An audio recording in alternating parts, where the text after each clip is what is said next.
No nation really in the history of the world has been blessed more than the United States. And for that, we must thank our veterans.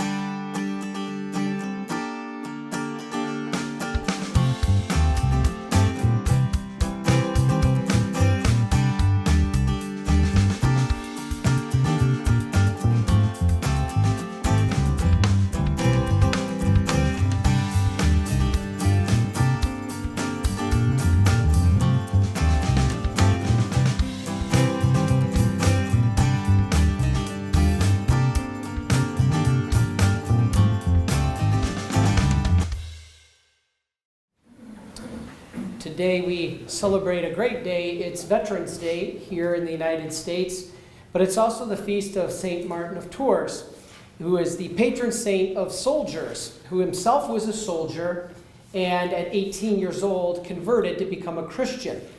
And on this day, especially coming from a military family, I reflect out upon the blessings that our nation has been given in our short history compared to the rest of the world. No nation really in the history of the world has been blessed more than the United States.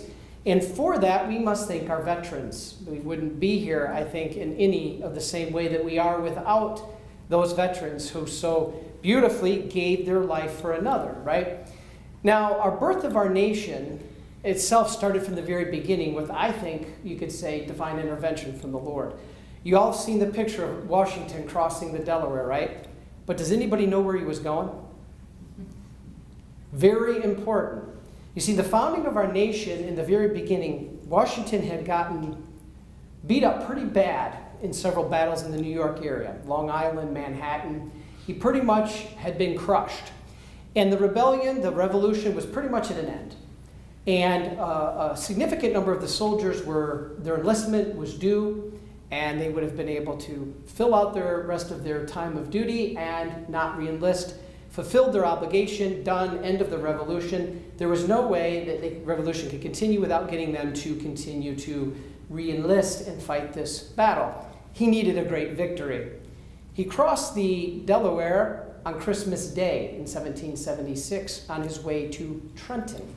He needed a huge victory of monumental proportion to save the Union, to save the country. And what happened?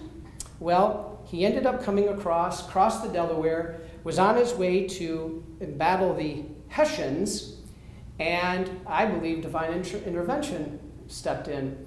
They were spotted, and a note was given by one of the spies or one of the scouts to the general of the Hessians, who was preoccupied with, let us say, liquor and gambling and perhaps company of some sort.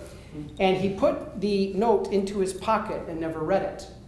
Later, after the battle in America and Washington's forces were successful, they found that note.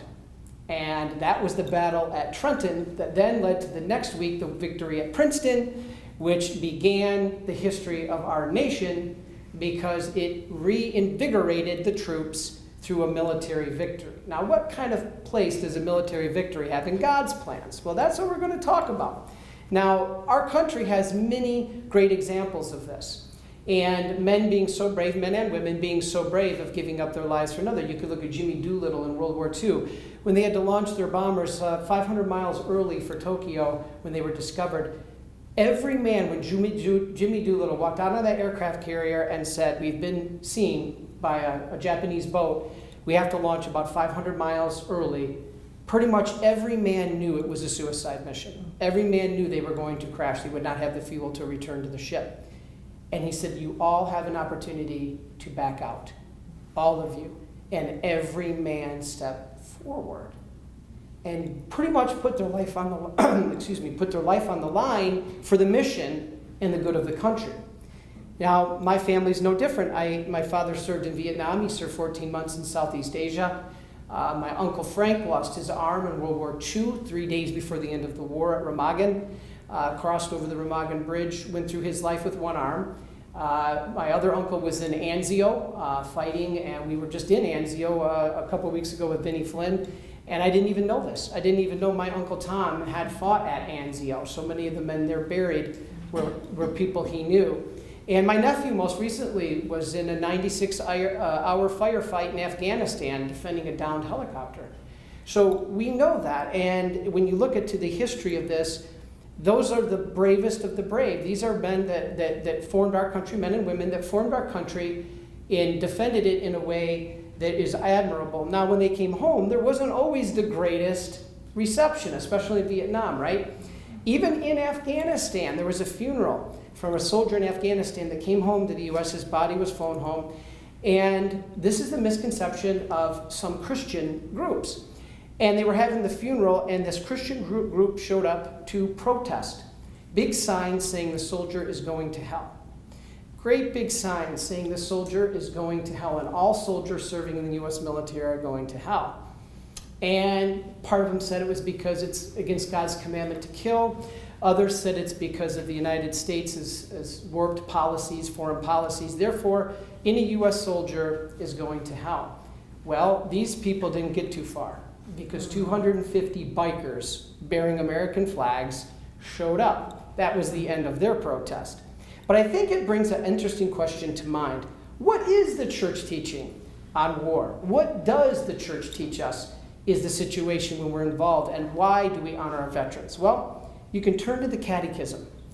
Catechism number 2308 says, quote, "All citizens and governments are obliged to work for the avoidance of war.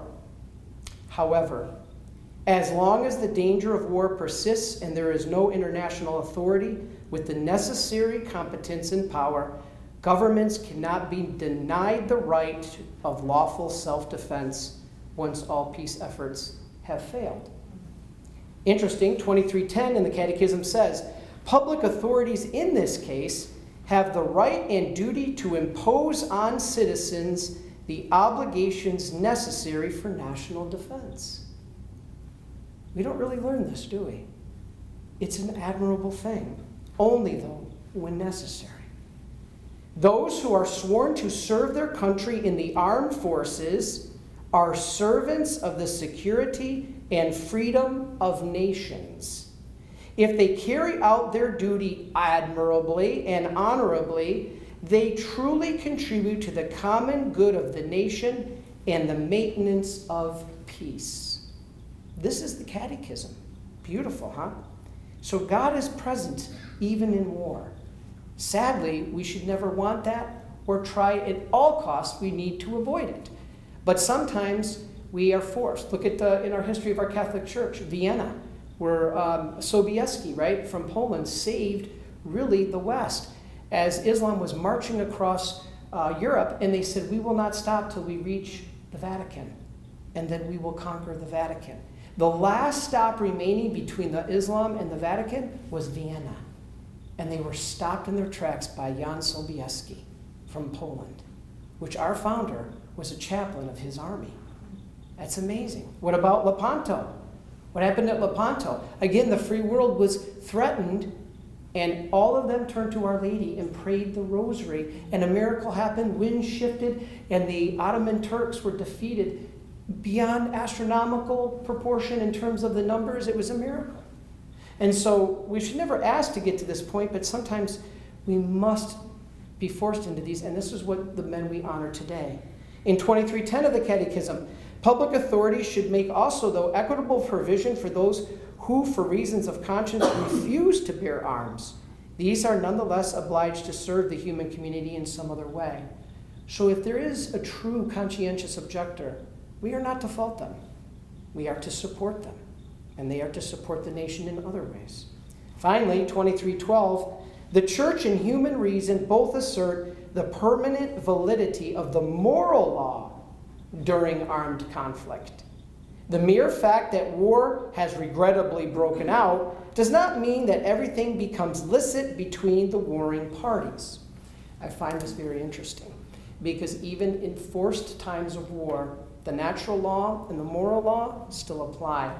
I'll tell one quick story. There was we went, again, Vinnie Flynn and ourselves went, and we were in Europe with a tour guide whose father was a brigadier general in the British Army. And she would give tours to the military veterans, especially from the United States. On a common occurrence, she did this.